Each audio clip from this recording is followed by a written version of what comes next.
ವಿಜಯನಗರ ಅರಸರು ಬೇರೆ ಎಲ್ಲಿಂದನೂ ಬಂದಿಲ್ಲ. ಈ ನೆಲದವರೇ. ಸಂಗಮ ಅನ್ನುವವನು ಕುಮ್ಮಟದ ಅರಸರಿಗೆ ಬಹಳ ಹತ್ತಿರವಾದ ಸಂಬಂಧ ಹೊಂದಿದಂಥವನು. ಸುವರ್ಣಯುಗ ಅನ್ನೋ ಕಲ್ಪನೆ ಸ್ವಲ್ಪ ಕಷ್ಟ, ಅದನ್ನ ಒಪ್ಪೋದು ಕಷ್ಟ. ಅದು ಯಾರು ಸಾಗಿಸಿದ್ರು ಅಂದ್ರೆ ವಿಜಯನಗರದವರೇ ಸಾಗಿಸ್ಕೊಂಡಿದ್ರು. ವಿಜಯನಗರದವರು ಈಗೇನು ತಿರುಮಲ ಮತ್ತು ವೆಂಕಟಾದ್ರಿಯರು ಅದೆಷ್ಟು ಸಾವಿರ ಆನೆಗಳು ಮತ್ತು ಕುದುರೆಗಳ ಮೇಲೆ ತಮ್ಮ ಸಂಪತ್ತನ್ನು ಪೆನುಗೊಂಡೆಗೆ ಕೊಂಡೊಯ್ದರು ಅಂತ ನಮಗೆ ದಾಖಲೆಗಳು ಸಿಗುತ್ತೆ. ಅವರ ಪರಿವಾರವನ್ನೆಲ್ಲ ಕರ್ಕೊಂಡು ಪೆನುಗೊಂಡೆಗೆ ಹೋಗಿದ್ದಲ್ಲ. ಅವರು ಆ ನಂತರ ಬಂದಿದ್ದು ಯಾರು? ಶಾಹಿ ಸುಲ್ತಾನರು ಇವರು ಎಲ್ಲ ಖಾಲಿ ಆದ್ಮೇಲೆ ಬಂದದ್ದು. ಕೇಳಿಸದೆ ಕಲ್ಲು ಕಲ್ಲಿನಲ್ಲಿ ಕನ್ನಡ ನುಡಿ ಪಾನ್ಸುಪರಿ ಬಜಾರ್ನ ಹೆಸರು ಹೇಗೆ ಬಂತು ಅಂತ ನೋಡಿದ್ರೆ ಅದು ನಮ್ಮದಲ್ಲ. ಅದು ಪಾನ್ಸುಪರಿ ಅಂತ ಹಿಂದಿಯ ಪ್ರಭಾವದಿಂದ ಬಂದದ್ದು. ಆದರೆ ನಮ್ಮಲ್ಲಿ ಒಂದು ಶಾಸನದಲ್ಲಿ ಅದನ್ನ ಕ್ರಮುಖ ಪರ್ಣಾಪಣ ವೀದಿ ಅಂತ ಕರೆದಿದೆ. ಹಾಗೆಯೇ ಪರ್ಣಪೂಗಿ ಫಲಾಪಣ ವೀದಿ ಅಂತ ಕರೆದಿದೆ. ಅಂದರೆ ಅಡಕೆ ಎಲೆಗಳನ್ನು ಮಾರಾಟ ಮಾಡುತ್ತಿದ್ದ ಬೀದಿ. ಅದು ಯಾವಾಗ ಪ್ರೌಢದೇವರನ ಕಾಲದ ಹೊತ್ತಿಗೆ ಅದು ಪಾನ್ಸುಪರಿ ಬಜಾರ್. ಅದಕ್ಕೆ ಶಾಸನ ನಿಮಗೆ ಯಾವುದಂದರೆ ಪಾರ್ಶ್ವನಾಥ ಜಿನಾಲಯದ ಶಾಸನದಲ್ಲಿ ನಿಮಗೆ ಈ ಉಲ್ಲೇಖಗಳು ಸಿಗ್ತವೆ. ಆನಂತರದ ಶಾಸನಗಳಲ್ಲಿ ಅದನ್ನು ಪೆದ್ದಂಗಡಿ ಬೀದಿ ಅಂತ ಕರೆದಿದ್ದಾರೆ. ಪೆದ್ದಂಗಡಿ ಅಂದರೆ ದೊಡ್ಡ ಅಂಗಡಿಗಳ ಬೀದಿ ಅಂತ ನಿಮಗೆ ಗೊತ್ತಾಗುತ್ತಿರೋ. ದೊಡ್ಡ ಅಂದರೆ ಪೆದ್ದಂಗಡಿ ಬೀದಿ ಅಂದರೆ ದೊಡ್ಡ ದೊಡ್ಡ ಅಂಗಡಿಗಳನ್ನು ಒಳಗೊಂಡಂತಹ ಬೀದಿ ಇದಾಗಿತ್ತು ಅನ್ನೋದು ಕೂಡ ನಮಗೆ ಅಲ್ಲಿನ ಒಂದು ಶಾಸನದಲ್ಲಿ ನಮಗೆ ಸಿಗ್ತದೆ. ಹಾಗೆಯೇ ನಮಗೆ ಈಗ ಡೊಮಿಂಗೋ ಪೇಸು ನ್ಯೂಸು ಇವರೆಲ್ಲ ಪ್ರವಾಸಿಗರು ಬಂದೋಗಿದಾರಲ್ಲ, ಅವರು ಹೇಳುವಂತಹದ್ದು ಅಂದರೆ ಮಹಾಬೀದಿ, ರಾಜಬೀದಿ ಅಂತ ಕರೆದಿದೆ. ಒಂದು ಶಾಸನದಲ್ಲಿ ರಾಜಬೀದಿ ಅಂತ ಅಂದರೆ ಎಲೆ ಅಡಿಕೆಗಳನ್ನು ಮಾರಾಟ ಮಾಡುವ ಬೀದಿ ಇತ್ತು, ಅಕ್ಕಿಪೇಟೆಯ ಬೀದಿ ಇತ್ತು, ಆಮೇಲೆ ದೊಡ್ಡ ಅಂಗಡಿಗಳ ಬೀದಿ ಇತ್ತು, ಇದು ರಾಜ ಬೀದಿಯೂ ಆಗಿತ್ತು ಅನ್ನೋದು ನಮಗೆ ದಾಖಲೆಗಳ ಹಿನ್ನೆಲೆಯಲ್ಲಿ ಸಿಗ್ತದೆ. ಮತ್ತು ಇತ್ತೀಚೆಗೆ ಕಳೆದ ವರ್ಷ ಒಂದು ಉತ್ಖನನ ನಡೀತು. ಆ ಸಂದರ್ಭದಲ್ಲಿ ನಮಗೆ ದೊಡ್ಡ ದೊಡ್ಡ ಅಂಗಡಿಗಳ ನಮಗೆ ಇವು ಸಿಕ್ಕಿದವು. ಚೌಕ ಅಂದರೆ ಬೇಸ್ ಅಂತ ಹೇಳ್ತಾರೆ, ಬೇಸ್ಮೆಂಟ್ ಅಂತ ಹೇಳ್ತಾರಲ್ಲ, ಆ ತಳಪಾಯಗಳು ನಮಗೆ ಸಿಕ್ಕಿರುವಂಥವು. ಇವೆಲ್ಲವೂ ಕೂಡ ನಮಗೆ ಮುತ್ತು ರತ್ನ ಬಣ್ಣಗಳಿಂದ ಮಾರಾಟ ಮಾಡಿದ್ರು, ಮುತ್ತು ರತ್ನಗಳ ಮಾರಾಟ ಮಾಡಿದ್ರು. ಎಲ್ಲಿ ಅನ್ನೋದು ಅಂದರೆ ಇವೆಲ್ಲ ಬಜಾರ್ಗಳಿದ್ದವು. ನಮಗೆ ಈಗ ವಿರೂಪಾಕ್ಷ ಬಜಾರದಲ್ಲಿ, ಪಾನ್ಸುಪರಿ ಬಜಾರದಲ್ಲಿ ಮತ್ತು ಬೇರೆ 7 ಬಜಾರ್ಗಳಿದೆ ಒಟ್ಟು ಇಲ್ಲಿ. ಆ 7 ಬಜಾರುಗಳಲ್ಲಿ ವಾರಕ್ಕೆ ಒಂದೊಂದು ದಿನ ಒಂದೊಂದು ಕಡೆ ಸಂತೆ ನಡೀತಿತ್ತು. ದಾಖಲೆಗಳು ಕೂಡ ಇದ್ದಾವೆ. ಅದರಲ್ಲಿ ನಮಗೆ ಉದ್ಯಾನ ವೀರಭದ್ರ ದೇವಾಲಯ ಇದೆ. ಆ ಉದ್ಯಾನ ವೀರಭದ್ರ ದೇವಾಲಯದ ಒಂದು ಶಾಸನದಲ್ಲಿ ನಮಗೆ ಸ್ಪಷ್ಟವಾಗಿ ಹೇಳ್ತದೆ, ಸೋಮವಾರದಲ್ಲೂ ಕೃಷ್ಣಾಪುರದಲ್ಲಿ ಸೋಮವಾರದಲ್ಲೂ ಅಂಗಡಿ ಒಂದಕ್ಕೆ ಕಾಸು 1, ಹೇರೆತ್ತಿನ ಗಾಡಿ ಒಂದಕ್ಕೆ ಕಾಸು 1. ಹಾಗೆಯೇ ಅಚ್ಯುತಾಪೇಟೆಯಲ್ಲೂ ಮಂಗಳವಾರದಲ್ಲೂ ಅಂಗಡಿ ಒಂದಕ್ಕೆ ಕಾಸು 1, ಹಾಗೆಯೇ ಹೇರೆತ್ತಿನ ಗಾಡಿ ಒಂದಕ್ಕೆ ಕಾಸು 1. ಹಾಗಾದರೆ ಇಲ್ಲಿ ಸೋಮವಾರದಿಂದನೇ ಯಾಕೆ ಟ್ಯಾಕ್ಸ್ ವಸೂಲಿ ಮಾಡ್ತಾಯಿದ್ರು, ತೆರಿಗೆನ ವಸೂಲಿ ಮಾಡ್ತಿದ್ರು? ಹಾಗೆಯೇ ಅಲ್ಲಿ ಮಂಗಳವಾರದಿಂದನೇ ಯಾಕೆ ವಸೂಲಿ ಮಾಡ್ತಿದ್ರು ಅಂತಂದರೆ ಅವತ್ತು ಸಂತೆ ನಡೀತಿತ್ತು ಅನ್ನೋದು ನಮಗೆ ಸ್ಪಷ್ಟ ಆಯಿತು. ಆ ಹಿನ್ನೆಲೆಯಲ್ಲಿ ನಾನು ಗುರುತಿಸಿದ್ದೇನೆಂದರೆ ಕೃಷ್ಣಾಪುರವನ್ನು ಅಲ್ಲಿ ಕೃಷ್ಣಾಪುರದ ದವಸದಂಗಡಿ ಪೇಟೆ ಅಂತ ಕರೆದಿದ್ದಾರೆ. ಕೃಷ್ಣಾಪುರವನ್ನು ಅಂದರೆ ದವಸ ಧಾನ್ಯಗಳನ್ನು ವಿಶೇಷವಾಗಿ ಮಾರಾಟ ಮಾಡುವಂತಹ ಬೀದಿ ಯಾವುದಾಗಿತ್ತು ಅಂದರೆ ಕೃಷ್ಣಾಪುರದ ಪೇಟೆ, ದವಸದಂಗಡಿ ಪೇಟೆ. ಹಾಗೆಯೇ ಅಚ್ಯುತಾಪೇಟೆಯಲ್ಲಿ ಮಂಗಳವಾರದಂದು ಸಂತೆ ನಡೆದಿತ್ತು. ನಾನು ಸೋಮವಾರ ಮಂಗಳವಾರ ಆಯಿತು, ಹಾಗಾದರೆ ಇನ್ನೂ ಒಟ್ಟು ಬಜಾರ್ಗಳಿದಾವಲ್ಲ, ಒಟ್ಟು 7 ಬಜಾರ್ಗಳಲ್ಲಿ 2 ದಿನ ಆಯಿತು, ಇನ್ನೂ ಉಳಿದವು ಯಾವುವು ಅಂತ ಅಂದ್ಬಿಟ್ಟಾಗ ದಾಖಲೆಗಳು ಸಮೇತ ಹೇಳ್ಬೇಕು. ಸುಮ್ಮನೆ ಹೇಳಿದರೆ ಸರಿಯಾಗೋದಿಲ್ಲ. ಆಮೇಲೆ ನಾನು ಬೇರೆ ಬೇರೆ ಇವುಗಳನ್ನೆಲ್ಲ ದಾಖಲೆಗಳನ್ನ ಸಾಹಿತ್ಯಿಕ ಮತ್ತು ಬೇರೆ ಬೇರೆ ಪರಿಶೀಲಿಸ್ತಾ ಹೋದಾಗ ಡೊಮಿಂಗೋ ಪೇಸ್ ಹೇಳ್ದ, ಇಲ್ಲಿ ವಿಜಯನಗರದಲ್ಲಿ ವಾರಕ್ಕೊಂದರಂತೆ ಪ್ರತಿದಿನ ಎಲ್ಲ ಕಡೆ ಒಂದೊಂದರಂತೆ ಒಂದೊಂದು ದಿನ ಸಂತೆ ನಡೆದಿತ್ತು ಅಂತ ಹೇಳ್ದೆ. ಹಾಗಾದರೆ ಎಲ್ಲ ದಿನಗಳಲ್ಲೂ ಒಂದೊಂದು ದಿನ ಸಂತೆ ನಡೀತಿದ್ರೆ ಮುಂದುವರ್ಸಾನ ಅವನು. ಆದರೆ ಈ ಪಾನ್ಸುಪರಿ ಬಜಾರದ ಬಗ್ಗೆ ವರ್ಣನೆ ಮಾಡುವಾಗ ಎಲ್ಲ ಬಜಾರುಗಳಲ್ಲಿ ಅಂದರೆ ಮಾರುಕಟ್ಟೆಗಳಲ್ಲಿ ಒಂದೊಂದು ದಿನ ವಾರಕ್ಕೊಂದರಂತೆ ಸಂತೆ ನಡೀತಿದ್ರೆ, ಇಲ್ಲಿ ಪ್ರತಿದಿನದ ಸಂಜೆ ಶುಕ್ರವಾರದಂದು ಪಾನ್ಸುಪರಿ ಬಜಾರದಲ್ಲಿ ವಿಶೇಷವಾದಂಥ ಸಂತೆ ನಡೆದು ಪ್ರತಿದಿನ ಸಂಜೆಯೂ ಕೂಡ ಇಲ್ಲಿ ವ್ಯಾಪಾರ ನಡೀತಿತ್ತು ಅಂತ ಹೇಳ್ತಾರೆ. ಅಂದರೆ ಪಾನ್ಸುಪರಿ ಬಜಾರು ಯಾಕೆ ಅಲ್ಲಿ ಪ್ರತಿದಿನ ಸಂಜೆಯೂ ಕೂಡ ಸಂತೆ ನಡೀತಿತ್ತು ಅಂತಂದರೆ ಅದು ಇಡೀ ನಗರದ ರಾಜ ಮಹಾರಾಜರು, ಅಧಿಕಾರಿಗಳು, ಜನಸಾಮಾನ್ಯರು ಎಲ್ಲ ಬಗೆಯ ಜನರು ಕೂಡ ಅಲ್ಲಿ ವಾಸವಾಗಿದ್ದು. ಹಾಗೆಯೇ ನಮಗೆ ಅಬ್ದುಲ್ ರಜಾಕ್ ಹೇಳ್ತಾನೆ. ಅಬ್ದುಲ್ ರಜಾಕ್ ನಿಮಗೆ ಗೊತ್ತಿರುವಂಥದ್ದು, ಅವನು ಹೇಳುವಂಥದ್ದು ಅಲ್ಲಿನ ಹೂವಿನ ಬಗ್ಗೆ, ಇಲ್ಲಿನ ಜನರಿಗೆ ಇರುವಂತಹ ಅಭಿರುಚಿ ಬಗ್ಗೆ ಇವೆಲ್ಲ ಹೇಳ್ತಾನೆ. ಇಲ್ಲಿ 4 ಬೀದಿಗಳಿದ್ದವು ಅಂತ ಹೇಳ್ತಾನೆ. ಈಗ ನೀವು ಭೀಮ ಬಾಗಿಲು ಅಂತ ಹೋಗಿದ್ರಲ್ಲ, ಭೀಮ ಬಾಗಿಲು, ಸೋಮವಾರದ ಬಾಗಿಲು, ಶೃಂಗಾರದ ಹೆಬ್ಬಾಗಿಲು ಅಂತೆಲ್ಲ ಬರ್ತವೆ. ಆ ಎಲ್ಲ ಬಾಗಿಲುಗಳಿಗೆ ಒಂದೊಂದು ಬೀದಿಗಳು ಇದ್ದವು. ಅವು ಮಾರುಕಟ್ಟೆಗಳು ಆಗಿದ್ದವು. ಆಮೇಲೆ ಮಣಿಕುಟ್ಟಿಮ ಬೀದಿ ಅಂತಲೂ ಬರುತ್ತೆ. ಅಂದರೆ ಈ ಮುತ್ತು ರತ್ನಗಳು, ಮಣಿಗಳನ್ನು ಮಾರಾಟ ಮಾಡುವಂತಹ ಒಂದು ಬೀದಿಯೇ ಪ್ರತ್ಯೇಕವಾಗಿತ್ತು ಅನ್ನೋದು ನಮಗೆ. ನೀವೇನು ಹೇಳ್ತಿರಲಿಲ್ಲ, ಈಗ ಎಲ್ಲರೂ ಸಾಮಾನ್ಯವಾಗಿ ಕೇಳುವಂಥದ್ದು ಪ್ರಶ್ನೆ ಏನಂದರೆ ಮುತ್ತು ರತ್ನಗಳು ಮಾರ್ತಿದ್ರು, ಅದು ಯಾವ ಬೀದಿ ಅಂತ ಸಹಜವಾಗಿ ಜನರಿಗೆ ಒಂದು ಉತ್ಸಾಹ, ಕುತೂಹಲ, ಹೋಗಿ ನಾವು ಅಲ್ಲಿ ನೋಡ್ಬೋದು ಅನ್ನೋ ಥರದಲ್ಲಿ. ಅದು ಮಣಿಕುಟ್ಟಿಮ ಬೀದಿ ಅಂತ ಅನ್ನೋದ್ರೆ ಮಣಿಗಳಿಂದ ತಯಾರಿಸುವಂತಹ, ಆಭರಣಗಳಿಂದ ತಯಾರಿಸುವಂತಹ ಒಂದು ಬೀದಿಯೇ ಅಲ್ಲಿತ್ತು ಅನ್ನೋದು. ಅಂದರೆ ಎಲ್ಲ ಬಗೆಯ ಬೀದಿಗಳು ಕೂಡ ಅಲ್ಲಿದ್ದು. ಕುಂಬಾರರ ಬೀದಿ ಇತ್ತು, ಅಕ್ಕಿಪೇಟೆ ಬೀದಿ ಇತ್ತು. ಈಗಲೂ ಕೂಡ ನಮ್ಮ ಒಂದು ಊರುಗಳಲ್ಲಿ ಹೋದರೆ ಅದೊಂದು ಸೆಪ್ರೇಟ್ ಬೀದಿಗಳನ್ನೇನು ಕಾಣ್ತೀವಲ್ಲ, ಅದೇ ಥರದ ಒಂದು ಬೀದಿಗಳು ಇಲ್ಲೂ ಕೂಡ ಇದ್ದುದು. ಅದು ಹೆಚ್ಚಾಗಿ ಅಂತಂದರೆ ಇಡೀ ಮಹಾನಗರದ ಕೇಂದ್ರ ಭಾಗ ಯಾವುದಾಗಿತ್ತು ಅಂದರೆ ಅದು ಪಾನ್ ಸುಪಾರಿ ಬಜಾರು, ಅರಮನೆಯ ಪ್ರದೇಶ, ರಾಜಾಂಗಣ ಪ್ರದೇಶ ಅಂತೆಲ್ಲ ಹೇಳ್ತೀವಲ್ಲ, ಆ ರಾಜಾಂಗಣ ಪ್ರದೇಶದಲ್ಲಿ ಇದ್ದಂತಹದ್ದು ನಾವು ಸ್ಪಷ್ಟವಾಗಿ ಗೊತ್ತಾಗ್ತದೆ. ಅದು ಕೇಂದ್ರ ಭಾಗ, ಇಡೀ ನಗರದ ಕೇಂದ್ರ ಭಾಗ. ಇವೆಲ್ಲ ಧಾರ್ಮಿಕ ಕ್ಷೇತ್ರಗಳು. ಇವೆಲ್ಲ ಅದು ನಮಗೆ ಏನು ವಿರೂಪಾಕ್ಷ, ವಿಠಲ, ಅಚ್ಯುತ, ಕೃಷ್ಣಾಪುರ ಇವೆಲ್ಲ. ಆದರೆ ಅಲ್ಲಿ ನಗರದ ಮುಖ್ಯ ಭಾಗ ಮತ್ತು ಎಲ್ಲ ಬಗೆಯ ಜನರು ವಾಸವಾಗಿದ್ದಂತಹದ್ದು. ಕಮಲಾಪುರ ಇದೆಯಲ್ಲ, ಕಮಲಾಪುರ ಅನ್ನುವ ಹೆಸರು ಹೇಗೆ ಬಂತು ಅನ್ನೋದನ್ನು ನಾವು ರಿಸರ್ಚ್ ಮಾಡ್ತಾ ಹೋದಾಗ, ಕಮಲಾಪುರ ಅನ್ನುವುದು ನಮಗೆ ಅದು ಕಟ್ಟಿದ ಇವುಗಳ ಬಗ್ಗೆ ದಾಖಲೆಗಳ ಬಗ್ಗೆ ಬಂದು ಕಮಲಾದೇವಿ ಅಂತ ಹೆಸರು ಬರ್ತದೆ. ಅದು ಪ್ರೌಢದೇವರಾಯನ ರಾಣಿ, ಅವಳ ಹೆಸರಿನಲ್ಲಿ ಕಮಲಾಪುರವನ್ನು ಕಟ್ಟಿಸಿದ್ದು, ಕಮಲಾಪುರದ ಕೆರೆಯನ್ನು ಕಟ್ಟಿಸಿರೋ ಬಗ್ಗೆ ನಮಗೆ ಉಲ್ಲೇಖಗಳು ಸಿಗ್ತವೆ. ಮತ್ತು ಬೇರೆ ಬೇರೆ ಆಧಾರಗಳ ಹಿನ್ನೆಲೆಯಲ್ಲಿ ನಮಗೆ ಹಾಗೆಯೇ ಇಲ್ಲಿ ಅರಸರು ತಮ್ಮ ರಾಣಿಯರ ಹೆಸರಿನಲ್ಲಿ ಮತ್ತು ಮಕ್ಕಳ ಹೆಸರಿನಲ್ಲಿ ಬೀದಿಗಳನ್ನು, ನಗರಗಳನ್ನು ಕಟ್ಟುವಂತಹ ಪದ್ಧತಿ ಇಲ್ಲಿತ್ತು. ಹಾಗೆಯೇ ಈಗೇನು ಕಮಲಾಪುರದ ಪೂರ್ವ ಭಾಗಕ್ಕೆ ಒಂದು ದೇವಾಲಯ ಇದೆ, ಪಟ್ಟಾಭಿರಾಮ ದೇವಾಲಯ ಅಂತಿದೆ. ಆ ಪಟ್ಟಾಭಿರಾಮ ದೇವಾಲಯದ ಆಸುಪಾಸಿನ ಒಂದು ಪಟ್ಟಣವನ್ನು ವರದರಾಜಮ್ಮನ ಪಟ್ಟಣ ಅಂತ ಕರೀತಾರೆ. ವರದರಾಜಮ್ಮನ ಪಟ್ಟಣ ಅಂತ ಕರೆಯುವಾಗ ವರದರಾಜಮ್ಮ ಯಾರು ಅಂದರೆ ಅಚ್ಯುತರಾಯನ ರಾಣಿ, ಅವಳ ಹೆಸರಿನಲ್ಲಿ ಕಟ್ಟಿದಂತಹ ಒಂದು ಪಟ್ಟಣ ಅದು ವರದರಾಜಮ್ಮನ ಪಟ್ಟಣ. ಹಾಗೆಯೇ ತಿರುಮಲಾದೇವಿ ಅಮ್ಮನವರ ಪಟ್ಟಣ ಅಂತ ಇವತ್ತಿನ ಹೊಸಪೇಟೆಯನ್ನು ಕರಿತೀವಿ. ಇವತ್ತಿನ ಹೊಸಪೇಟೆಯ ಭಾಗವನ್ನು ತಿರುಮಲಾದೇವಿ ಅಮ್ಮನವರ ಪಟ್ಟಣ ಅಂದರೆ ತಿರುಮಲಾದೇವಿಯ ಹೆಸರಿನಲ್ಲೇ ಕಟ್ಟಿದಂತಹದ್ದು ತಿರುಮಲ ಪಟ್ಟಣ. ಹಾಗೆಯೇ ಏನು ಚಿತ್ತವಾಡಿಗೆ ಅಂತ ಕರೀತಾರೆ. ಚಿತ್ತವಾಡಿಗೆ ಬಗ್ಗೆ ನಮಗೆ ನೇರ ಉಲ್ಲೇಖಗಳು ಸಿಕ್ತಿದ್ರು ಆ ಚಿನ್ನಾದೇವಿಯ ಹೆಸರಿನಲ್ಲಿ ಕಟ್ಟಿದ್ದಾರೆ ಅನ್ನುವ ಸಂಗತಿಯನ್ನು ವಿದ್ವಾಂಸರು ಅಭಿಪ್ರಾಯ ಪಡ್ತಾರೆ. ಹಾಗೆಯೇ ಈ ಅನಂತಶಯನ ಗುಡಿ ಇದೆಯಲ್ಲ, ಅನಂತಶಯನ ಗುಡಿಯಲ್ಲಿ ದೊಡ್ಡ ಅನಂತಶಯನ ದೇವಾಲಯ ಇದೆ. ಕೃಷ್ಣದೇವರಾಯನೇ ಸ್ವತಃ ಕಟ್ಟಿಸಿದಂತಹ ದೇವಾಲಯ. ಅದನ್ನು ಸಾಲೆ ತಿರುಮಲರಾಯಪುರ ಅಂತ ಕರೆದಾರೆ. ಹಾಗೆಯೇ ಅವನ ಕೃಷ್ಣದೇವರಾಯನ ರಾಣಿಯ ಹೆಸರಿನಲ್ಲಿ ನಾಗೇನಹಳ್ಳಿ ಅಂತ ಕಟ್ಟಿರುವಂಥದ್ದು. ನಾಗೇನಹಳ್ಳಿಯಲ್ಲಿ ಕೃಷ್ಣದೇವರಾಯ ತನ್ನ ತಾಯಿ ಹೆಸರಿನಲ್ಲಿ ಒಂದು ಈಶ್ವರ ದೇವಾಲಯ ಕಟ್ಟಿ ನಾಗೇಶ್ವರ ಅಂತ ಕರಿತಾನೆ. ಒಂದು ವೈಷ್ಣವ ದೇವಾಲಯ ಕಟ್ಟಿ ನಾಗೇಂದ್ರ ಶಯನ ಅಂತ ಕರಿತಾನೆ. ಒಂದು ಕೆರೆಯನ್ನು ಕಟ್ಟಿಸಿರುವಂಥದ್ದು ಕಾಣುತ್ತೆ, ಅದನ್ನು ನಾಗೇನಹಳ್ಳಿ ಕೆರೆ ಅಂತ ಕರೀತಾರೆ, ನಾಗಲಾಪುರ ಕೆರೆ ಅಂತ ಕರೀತಾರೆ. ಹೀಗೆ ಅಂದರೆ ಈ ವಿಜಯನಗರ ಅರಸರು ತಮ್ಮ ಪರಿವಾರದವರ ಹೆಸರಿನ ಹಿನ್ನೆಲೆಯಲ್ಲಿ ದೇವಾಲಯನ ಕಟ್ಟಿದ್ದಿದೆ. ಆಮೇಲೆ ಬೇರೆ ಬೇರೆಯ ಸ್ಮಾರಕಗಳನ್ನು ಕಟ್ಟಿರುವಂಥದ್ದಿದೆ, ಪೇಟೆಗಳನ್ನು ಕಟ್ಟಿದೆ, ಪುರಗಳನ್ನು ಕಟ್ಟಿರುವಂಥದ್ದು. ಹಾಗೆ ಈಗ ಹಳ್ಳಿಗಳನ್ನು ನೀವು ನೋಡಿದ್ರೆ ಈ ಸುತ್ತಮುತ್ತಲಿನ ಹಳ್ಳಿ ಅಥವಾ ಕರ್ನಾಟಕದ ಭಾಗಗಳು ಪುರ ಅಂತ ಬರ್ತವೆ. ದೇವಲಾಪುರ, ನಾಗಲಾಪುರ, ದೇವಸಮುದ್ರ, ನಾಗಸಮುದ್ರ, ಗೌರಸಮುದ್ರ ಈ ಥರದ ಹೆಸರುಗಳೆಲ್ಲ ಬರ್ತಾವಲ್ಲ. ಇವೆಲ್ಲ ವಿಜಯನಗರ ಕಾಲದಲ್ಲಿ ವಿಜಯನಗರ ಅರಸರ ಅಥವಾ ಅರಸ ಬಂಧುಗಳ ಹೆಸರುಗಳಲ್ಲೇ ಕಟ್ಟಿರುವಂತಹದ್ದು. ಅಂತಹ ಇವುಗಳನ್ನು ನಾವು ಇಡೀ ಕರ್ನಾಟಕದಲ್ಲಿ ಅಂದರೆ ದಕ್ಷಿಣ ಭಾರತದ ಅನೇಕ ಸ್ಥಳಗಳಲ್ಲಿ ಕೂಡ ಕಟ್ಟಿರುವಂಥದ್ದು ನಾವು ನೋಡ್ತೇವೆ. ಅಚ್ಯುತರಾಯ ಪುರ ಅಂತಲೂ ಕೂಡ ನಮಗೆ ಕರೀತೀವಿ. ಈ ಥರದ ಎಲ್ಲ ಸಾಕಷ್ಟು ಇದ್ದಾವೆ. ಈ ವಿಜಯನಗರದ ಅರಸರು ಯಾರು, ಹೇಗೆ ಇಲ್ಲಿ ಬಂದು ತಳ ಊರಿದ್ರು, ಅದು ಸ್ವಲ್ಪ ಸಂಕ್ಷಿಪ್ತವಾಗಿ ಅವ್ರ ಹಿನ್ನೆಲೆ ಹೇಳಿ, ಎಲ್ಲಿದ್ರು ಅವರು?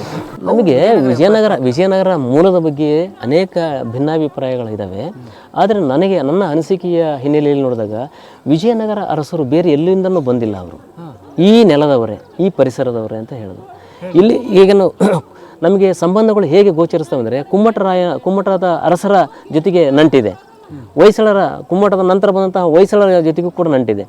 ಅವರ ಏನು ಜೊತೆಗೆ ವೈವಾಹಿಕ ಸಂಬಂಧಗಳಿದ್ದಾವೆ, ಇವರ ಜೊತೆಗೂ ಕೂಡ ವೈವಾಹಿಕ ಸಂಬಂಧಗಳಿದ್ದಾವೆ. ಈ ಹಿನ್ನೆಲೆ ತೆಗೆದುಕೊಂಡಾಗ ನಮಗೆ ವಿಜಯನಗರ ಅರಸರು ಈಗಾಗಲೇ ಕುಮ್ಮಟದ ಅರಸರ ಅವಧಿಯಲ್ಲಿ ಮತ್ತು ಹೊಯ್ಸಳರ ಅವಧಿಯಲ್ಲಿ ಮಾಂಡಲಿಕರಾಗಿ ಬೇರೆ ಬೇರೆಯ ಅಧಿಕಾರದ ಹಿನ್ನೆಲೆಯಲ್ಲಿ ಅವರು ಇದ್ದಂಥವರು, ಇಲ್ಲೇ ಇದ್ದವರು, ಸಾಮಂತರು, ಪಾಳೆಗಾರರು, ಆ ರೀತಿಯಲ್ಲಿ ಇಲ್ಲಿ ನೆಲೆಸಿದಂಥವರು. ಮುಂದೆ ವಿಜಯನಗರ ಅಂದರೆ ಈ ಹೊಯ್ಸಳರ ಪ್ರಭಾವ ಕಡಿಮೆ ಆದಾಗ ಸಹಜವಾಗಿ 5 ಜನ ಅಣ್ಣ ತಮ್ಮಂದಿರು ಕೂಡಿಕೊಂಡು ಸಾಮ್ರಾಜ್ಯ ಕಟ್ಟಿದಂತಹದ್ದು ಒಂದು ಸ್ಪಷ್ಟವಾಗಿ ನಮಗೆ ಗೋಚರವಾಗುವಂತಹ ಸಂಗತಿ. ಅದೇ ಅವನು ಹರಿಹರ, ಬುಕ್ಕರಾಯ, ಕಂಪಣರಾಯ ಮತ್ತು ಇಬ್ಬರು ಬರ್ತಾರೆ. ಒಟ್ಟು 5 ಜನ ನಮಗೆ ಮುಖ್ಯವಾಗಿ ಬರುವಂಥವರು. ಅವರು ಅಣ್ತಮ್ಮಳು. ಅವರು ಅಕ್ಕಬುಕ್ಕ ಅಂದರೆ ಹರಿಹರರಾಯ ಮತ್ತು ಬುಕ್ಕರಾಯ. 1ನೇ ಹರಿಹರ, 1ನೇ ಬುಕ್ಕರಾಯ. 1ನೇ ಹರಿಹರ ನಂತರ ಬುಕ್ಕರಾಯ ಬರ್ತಾನೆ. ಬುಕ್ಕರಾಯನ ಮತ್ತು ನಂತರ ಇಮ್ಮಡಿ ಹರಿಹರ ಅಂತ ಬರ್ತಾರೆ. ನಮಗೆ ವಿಜಯನಗರ ಅರಸರ ತಕ್ಷಣ ಮುಖ್ಯವಾಗಿ ನೆನಪಿಗೆ ಬರೋದು ನಮಗೆ ಸಂಗಮ ಅರಸ ಪ್ರೌಢದೇವರೇ ಬರ್ತಾನೆ, ಇಲ್ಲಾಂದರೆ ಕೃಷ್ಣದೇವರೇ ಬರ್ತಾನೆ. ಆದರೆ ಇವರಿಬ್ಬರ ಮಧ್ಯೆ ಒಬ್ಬ ದೊಡ್ಡ ಅರಸ, ಇಡೀ ವಿಜಯನಗರ ಅರಸರಲ್ಲೇ ಅತಿ ಹೆಚ್ಚು ಆಳ್ವಿಕೆ ಮಾಡಿದವನು ಇಮ್ಮಡಿ ಹರಿಹರ. ಎಷ್ಟು ವರ್ಷ? ಅವನು ಸುಮಾರು 40 ವರ್ಷಗಳ ಕಾಲ ಆಳ್ವಿಕೆ ಮಾಡ್ತಾನೆ. ಆ ಅವಧಿಯಲ್ಲಿ ಅವನು ಇಡೀ ವಿಜಯನಗರದ ಕೋಟೆ ಇವತ್ತೇನು ನೋಡ್ತಿದ್ದೀವಲ್ಲ, ಕೋಟೆ ಕೊತ್ತಲಗಳನ್ನು ಇಡೀ ವಿಜಯನಗರದ ರಾಜಧಾನಿನ ಬಲಪಡಿಸಿದವನು ಯಾರೋ ಆತರು ಇದ್ದರೆ ಅದು ಇಮ್ಮಡಿ ಹರಿಹರ. ಅದಕ್ಕೆ ಸಂಬಂಧಪಟ್ಟ ಇತ್ತೀಚೆಗೆ ನಮ್ಮ ವಿಶ್ವವಿದ್ಯಾಲಯದಿಂದ ಒಂದು ಪುಸ್ತಕ ತಂದಿದ್ದೆ, ಇಮ್ಮಡಿ ಹರಿಹರರಾಯನ ಶಾಸನಗಳು. ಅದೇ ಹಂಪಿ ಉತ್ಸವದಲ್ಲಿ ಮಾನ್ಯ ಮುಖ್ಯಮಂತ್ರಿಗಳೇ ಬಿಡುಗಡೆ ಮಾಡಿದಂಥದ್ದು ನಾವು ಕಾಣ್ತೀವಿ. 3 ಪುಸ್ತಕಗಳನ್ನು ಬಿಡುಗಡೆ ಮಾಡಿದೆ, ಅದರಲ್ಲಿ ಇಮ್ಮಡಿ ಹರಿಹರ ನಾವು ಯಾರೋ ಏನೋ ಅವನು ಅಷ್ಟು ಚರಿತ್ರೆ ಇಲ್ಲ ಅಂತ ಅಂದ್ಕೊಂಡಿದ್ವಿ. ಆದರೆ ಇವರಿಬ್ಬರಿಗಿಂತ ಹೆಚ್ಚಿನ ಚರಿತ್ರೆ ನಮಗೆ ಅವನಿಂದ ಸಿಗ್ತದೆ.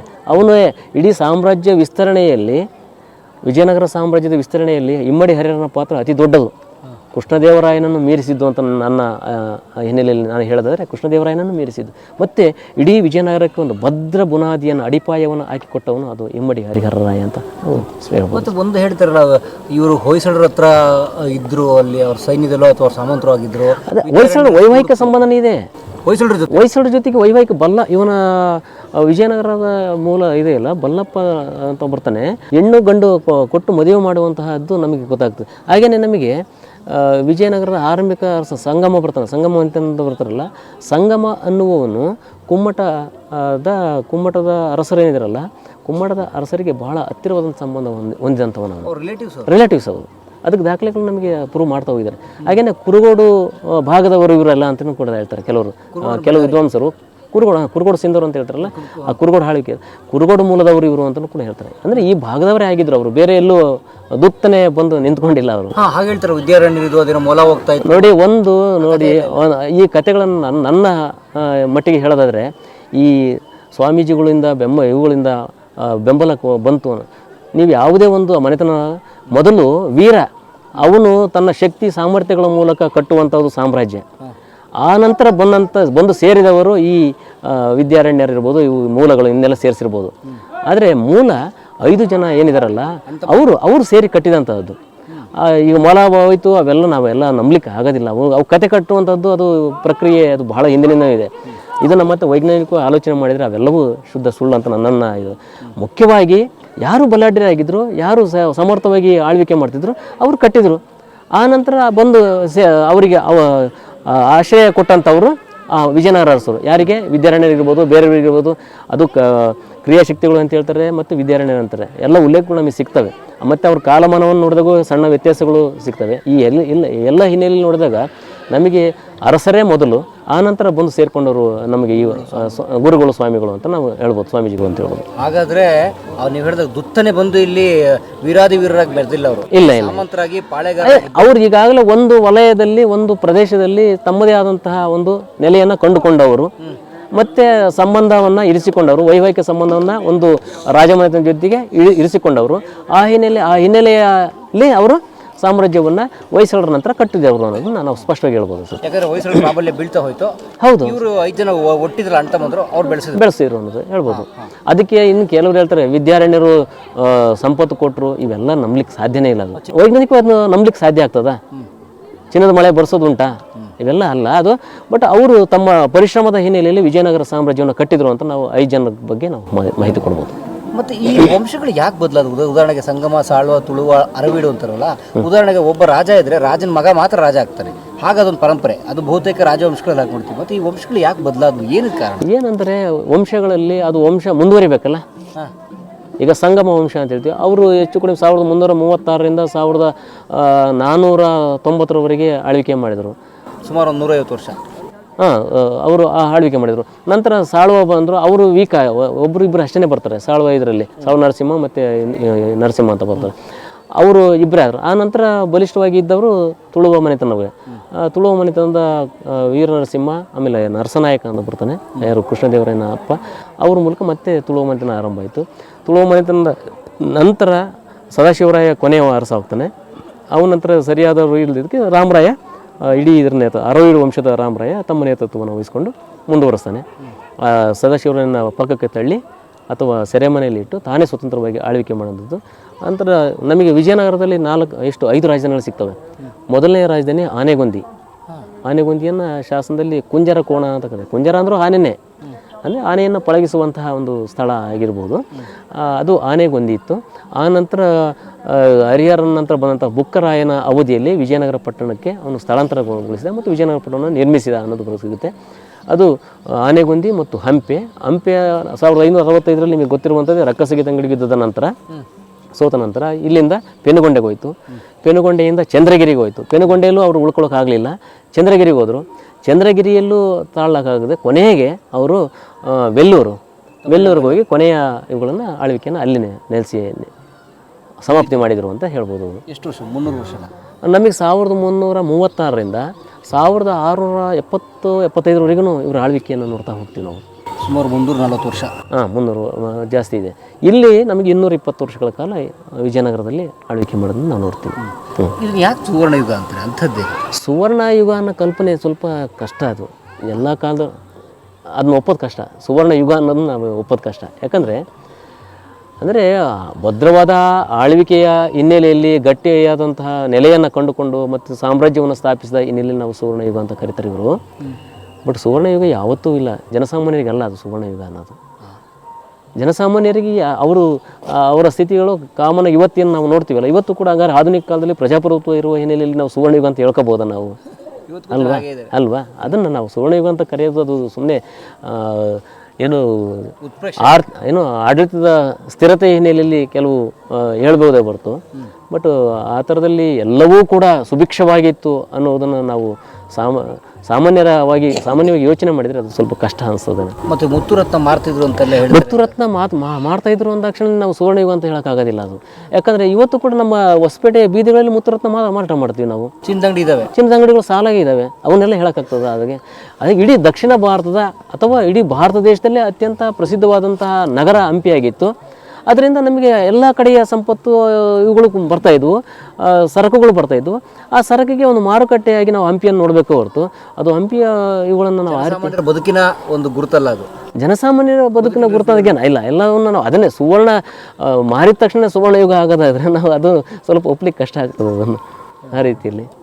ಹಾಗಾದ್ರೆ ಕೃಷ್ಣದೇವರಾಯರನ್ನ ಯಾಕೆ ಇಷ್ಟು ನಾವು ಆರಾಧಿಸ್ತೀವಿ? ಯಾಕೆ ಇಷ್ಟು ಏನು ಅವ್ರ ಕೊಡುಗೆ ಆಗೋದ್ರೆ? ಕೃಷ್ಣದೇವರ ಕೊಡುಗೆ ತುಂಬಾ ಇದೆ.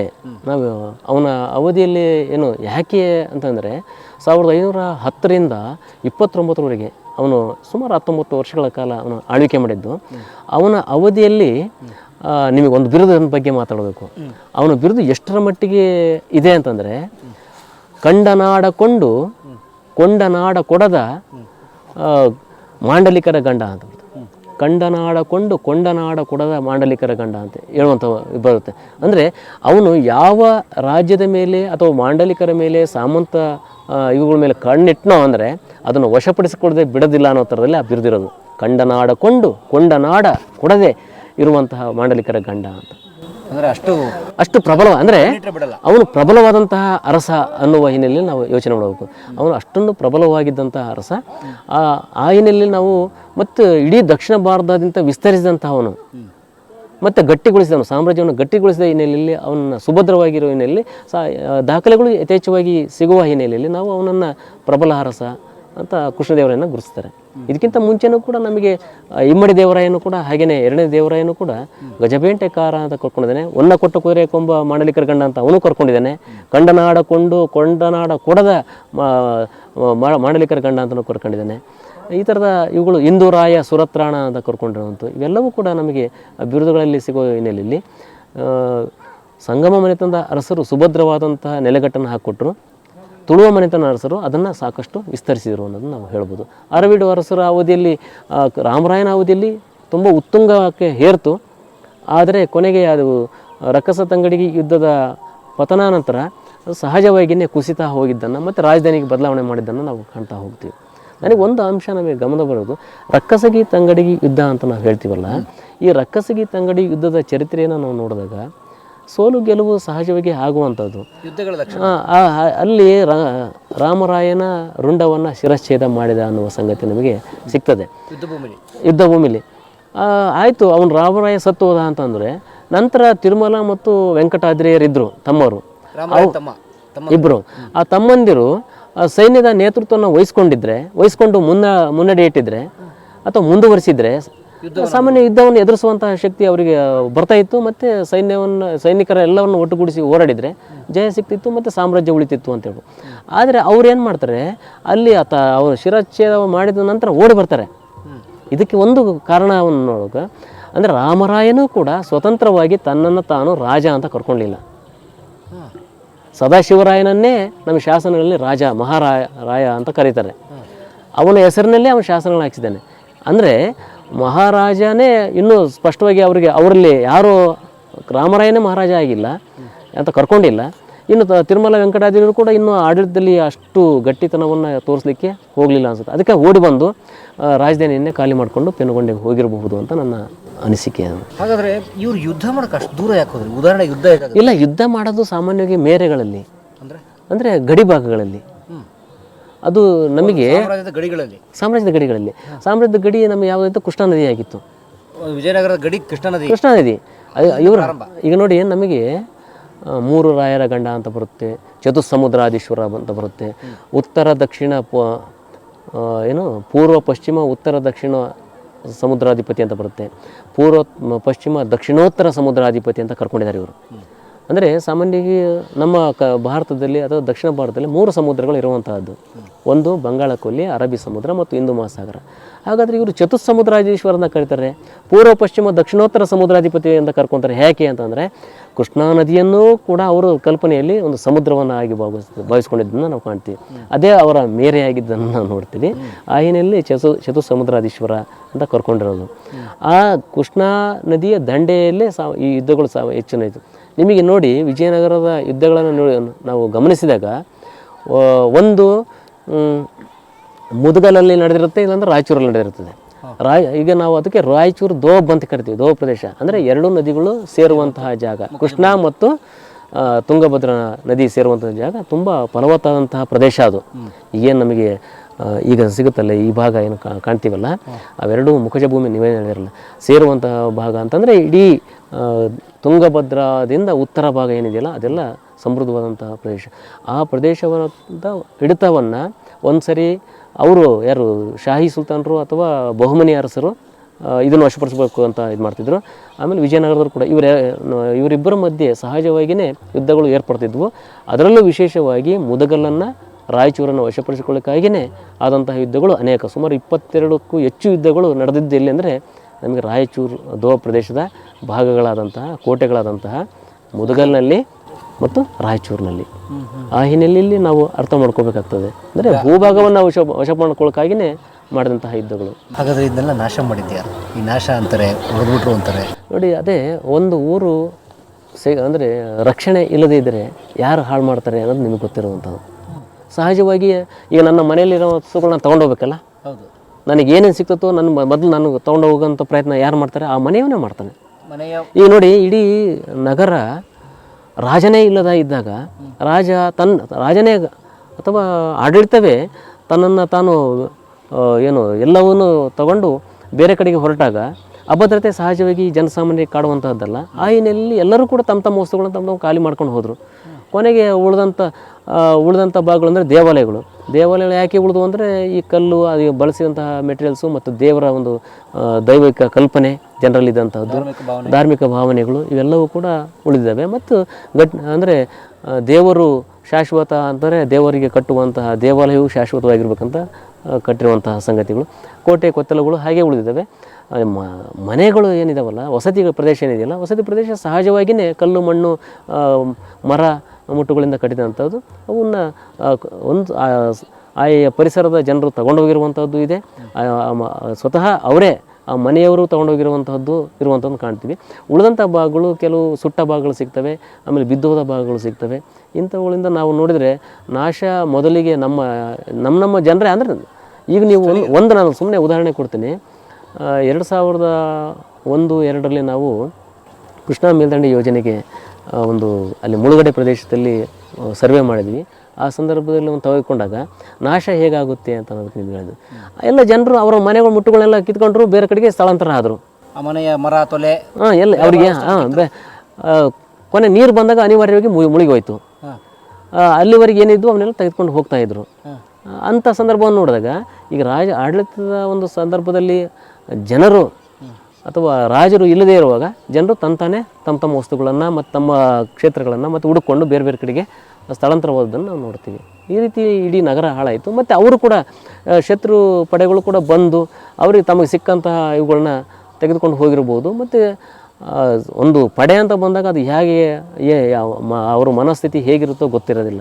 ಆ ಸಂದರ್ಭದಲ್ಲಿ ಕೆಲವು ವ್ಯತ್ಯಾಸಗಳು ಆಗಿರ್ಬೋದು ಅಂತ ನನ್ನ ಅನಿಸಿಕೆ. ಅಪಾರ ಪ್ರಮಾಣದ ಜನ ಚಿನ್ನ ಸಾಗಿಸಿರುವಂಥ ಕಥೆಗಳು ಹಾಡೆಲ್ಲ ಬರ್ತವೆ. ಅಲ್ಲ, ಅದು ಯಾರು ಸಾಗಿಸಿದ್ರು ಅಂದರೆ ವಿಜಯನಗರದವ್ರು ಸಾಗಿಸ್ಕೊಂಡೋದ್ರು. ವಿಜಯನಗರದವರು ಈಗೇನು ತಿರುಮಲ ಮತ್ತು ವೆಂಕಟಾದ್ರಿಯರು ಅದೆಷ್ಟು ಸಾವಿರ ಆನೆಗಳು ಮತ್ತು ಕುದುರೆಗಳ ಮೇಲೆ ತಮ್ಮ ಸಂಪತ್ತನ್ನು ಪೆನುಗೊಂಡೆಗೆ ಕೊಂಡೊಯ್ದರು ಅಂತ ನಮಗೆ ದಾಖಲೆಗಳು ಸಿಗುತ್ತೆ, ಹೇಳ್ತಾರೆ. ಅಣ್ಣ ಸತ್ತ ಅಂತ ಗೊತ್ತಾದ್ಮೇಲೆ ಅವರು ವಾಪಸ್ ಬಂದು ಇಲ್ಲಿನ ಅವರ ಪರಿವಾರವನ್ನೆಲ್ಲ ಕರ್ಕೊಂಡು ಪೆನುಗೊಂಡೆಗೆ ಹೋಗಿದ್ದಲ್ಲ. ಅವರು ಆ ನಂತರ ಬಂದಿದ್ದು ಯಾರು, ಶಾಹಿ ಸುಲ್ತಾನರು ಇವರು ಎಲ್ಲ ಖಾಲಿ ಆದಮೇಲೆ ಬಂದದ್ದು. ಆ ಹಿನ್ನೆಲೆ ನಾನು ಯೋಚನೆ ಮಾಡ್ಬೋದು.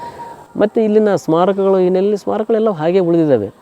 ಒಂದು ನಮ್ಮಲ್ಲಿ ಜನರು ಅಥವಾ ವಿದ್ವಾಂಸರು ಚರ್ಚೆ ಮಾಡುವಂಥದ್ದು ಏನಂದರೆ ಶೈವ ವೈಷ್ಣವ ಇವುಗಳ ಬಗ್ಗೆ ಮಾಡ್ತಾರೆ.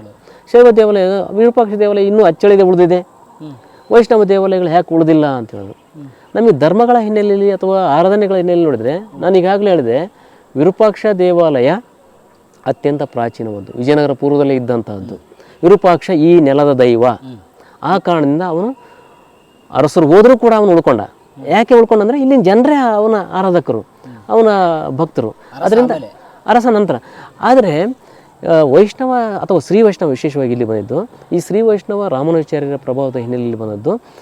ಆ ಧರ್ಮ ವಿಶೇಷವಾಗಿ ಇಲ್ಲಿ ತುಳುವ ಮನೆತನದ ಅರಸರ ಅವಧಿಯಲ್ಲಿ ಬಂದದ್ದು. ಅಂದರೆ ಅರಸರ ಆಶ್ರಯದ ಹಿನ್ನೆಲೆಯಲ್ಲಿ ಬಂದಂತಹದ್ದು. ಅರಸರ ಆಶ್ರಯದ ಹಿನ್ನೆಲೆಯಲ್ಲಿ ಅವರ ಕೊಡುಗೆಗಳ ಹಿನ್ನೆಲೆಯಲ್ಲಿ ಇವತ್ತು ನಮಗೆ ಬಾಲಕೃಷ್ಣ ದೇವಾಲಯ, ತಿರುವೆಂಗಳನಾಥ ದೇವಾಲಯ, ಹಾಗೆಯೇ ವಿಠಲ ದೇವಾಲಯ, ಹೀಗೆ ಅನೇಕ ವೈಷ್ಣವ ದೇವಾಲಯಗಳು, ಪಟ್ಟಾಭಿರಾಮ ದೇವಾಲಯ, ಮಾಲ್ಯವಂತ ರಘುನಾಥ ದೇವಾಲಯ ಇವೆಲ್ಲವೂ ನಿರ್ಮಾಣ ಆಗಿದ್ದಾವೆ. ಇವೆಲ್ಲವೂ ಈ ಎಲ್ಲ ದೇವಾಲಯಗಳ ಕಾಲವನ್ನು ನಾವು ಪರಿಶೀಲಿಸಿದಾಗ ಅವು ತುಳುವ ಮನೆತನದ ಅವಧಿಯಲ್ಲೇ ನಿರ್ಮಾಣ ಆದಂಥವು. ದೊಡ್ಡ ರಾಮನ ಆರಾಧನೆ ಏನೇ ಇದ್ದರೆ ಅದು ತುಳುವ ಮನೆತನದಲ್ಲಿ ಯಥೇಚ್ಛವಾಗಿ ಮುಂದುವರೆದನ್ನು ನಾವು ಕಾಣ್ತೀವಿ. ಕೃಷ್ಣದೇವರಾಯ ಮತ್ತು ನಂತರದ ಅರಸರು ಅದನ್ನು ಮುಂದುವರಿಸ್ಕೊಂಡು ಬಂದಿದ್ದು. ತುಳುವ ಮನೆತನದ ಅರಸರೇ ವಿಶೇಷವಾಗಿ ಆರಾಧನೆ ಮಾಡಿದಂಥದ್ದು. ಈ ಹಿನ್ನೆಲೆ ತೆಗೆದುಕೊಂಡಾಗ ಅರಸನೊಂದಿಗೆ ಬಂದಂಥದ್ದು, ಅರಸನ ಆಶ್ರಯದ ಜೊತೆಗೆ ಬಂದಂತಹ ಧರ್ಮ ಯಾವುದು? ಶ್ರೀ ವೈಷ್ಣವ ಧರ್ಮ. ಅದು ಅರಸರು ಯಾವಾಗ ಪೆನುಗೊಂಡೆಗೆ ಸ್ಥಳಾಂತರ ಆದರೂ ಅವ್ರ ಜೊತೆಗೆ ಆ ಧರ್ಮದ ಅಥವಾ ಆ ಭಕ್ತರು ಸಹಜವಾಗಿ ಅವರೊಂದಿಗೆ ಹೋಗಿ ಪೆನುಗೊಂಡೆಗೆ ಸೇರಿಕೊಂಡ್ರು ಅಥವಾ ಬೇರೆ ಬೇರೆ ಕಡೆಗೆ ಸೇರಿಕೊಂಡ್ರು. ಇಲ್ಲಿ ಆರಾಧನೆ ನಿಂತೋಯ್ತು. ಆರಾಧನೆ ಸಹಜವಾಗಿ ನಿಂತೋಯ್ತು. ಆರಾಧನೆ ಸಹಜವಾಗಿ ನಿಂತಾಗ ದೇವಾಲಯಗಳು ಏನಾಗ್ತವೆ? ಶಿಥಿಲ ಆಗ್ತವೆ. ಇದು ಒಂದು ಸಾಮಾನ್ಯ ಸಂಗತಿ ಅಂತ ನಾನು ಭಾವಿಸಿದ್ದೀನಿ. ಆಗಿದ್ದೂ ಕೂಡ ನಮಗೆ ಇಲ್ಲಿ ಕೋದಂಡರಾಮ ಇವತ್ತು ಗಟ್ಟಿಯಾಗಿ ಉಳ್ಕೊಂಡಿದ್ದಾನೆ. ಹಾಗೆಯೇ ಮಾಲ್ಯವಂತ ರಘುನಾಥ ದೇವಾಲಯ ಕೂಡ ಅಚ್ಚಳಿ ತುಂಬ ಚಂದವಾಗಿ ಇನ್ನೂ ಕೂಡ ಉಳಿದಿರುವಂಥದ್ದು ಕಾಣ್ತೀವಿ. ಮತ್ತು ಕೋದಂಡರಾಮ ದೇವಾಲಯದಲ್ಲಿ ವಿರೂಪಾಕ್ಷ ದೇವಾಲಯದ ಎಲ್ಲ ಬಗೆಯ ಆಚರಣೆಗಳು ಇವತ್ತು ಕೂಡ ಮುಂದುವರೆದಿರೋದನ್ನು ನಾವು ಕಾಣಬಹುದು ಅನಿಸುತ್ತೆ.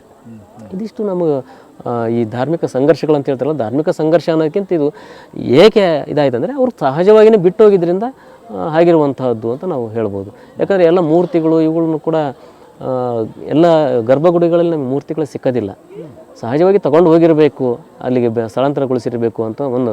ಇಲ್ಲಾಂದರೆ ಉಳಿದಿದ್ದರೆ ಕೆಲವು ಭಗ್ನವಾಗಿರ್ಬೇಕು. ಈಗ ನೋಡಿ, ನಮಗೆ ಉಗ್ರ ನರಸಿಂಹ ಅಂತ ಕರಿತೀವಿ, ಅದನ್ನು ಆ್ಯಕ್ಚುಲಿ ಲಕ್ಷ್ಮೀ ನರಸಿಂಹ ಅಂಥವು ಕೆಲವು ಮುಕ್ಕಾಗಿರುವಂಥದ್ದನ್ನು ನಾವು ಕರಿತೀವಿ. ಮತ್ತು ಇನ್ನೊಂದು ನಮ್ಮ ಜನರಲ್ಲಿರುವಂತಹ ಒಂದು ನಂಬಿಕೆಗಳು, ಮೂಢನಂಬಿಕೆ ಅಂತ ಹೇಳ್ಬೋದು, ಅವುಗಳ ಹಿನ್ನೆಲೆಯಲ್ಲಿ ಕೂಡ ಮೂರ್ತಿಗಳನ್ನು ಒಡೆಯುವಂಥದ್ದು. ಈಗೇನು ನಿಧಿ ಇದೆ, ನಿಧಿ ಹಿನ್ನೆಲೆಯಲ್ಲಿ ಒಡೆಯುವಂತಹ ಒಂದು ಸಂಪ್ರದಾಯ ಇದೆ. ಅದು ನಮ್ಮ ಸ್ಮಾರಕಗಳನ್ನು ಧಕ್ಕೆ ಮಾಡುವಲ್ಲಿ ದೊಡ್ಡ ಅಪರಾಧವಾಗಿ ಮುಂದುವರಿಯುವಂಥದ್ದು ನಾವು ಕಾಣ್ತೇವೆ ಅನಿಸುತ್ತೆ.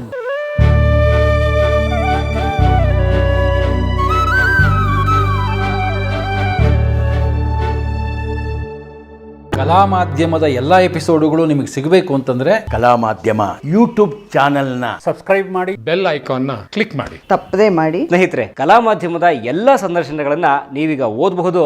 www.kalamadhyama.com ಈ ವೆಬ್ಸೈಟ್ಗೆ ವಿಸಿಟ್ ಮಾಡಿ, ಇಂಟರ್ವ್ಯೂಗಳನ್ನು ಓದಿ. ಓದುವ ಸಂಸ್ಕೃತಿ ಹೆಚ್ಚಾಗಲಿ. ಧನ್ಯವಾದ.